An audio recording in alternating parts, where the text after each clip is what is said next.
The National Weather Service in Wilmington has issued a severe thunderstorm warning for western Franklin County, northern Ripley County, southwestern Wayne County, Fayette County, Indiana, until 8:30 p.m.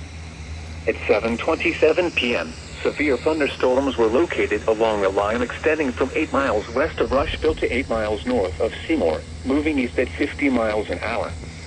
Hazard, 60 miles an hour wind gusts and quarter-size hail. Source, radar indicated. Impact, minor hail damage to vehicles is possible. Expect wind damage to trees and power lines. Locations impacted include Huntersville, Mettelfield, Hamburg, Bunker Hill, Pentown, Waterloo, Connersville, Bentonville, Peppertown, Oldenburg, Buena Vista, Springersville, Alquina, Blooming Grove, Andersonville, Laurel, Batesville, Sunman, Alpine, and Ballstown.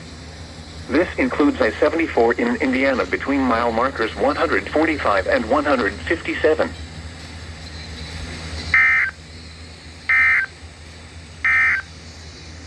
You are listening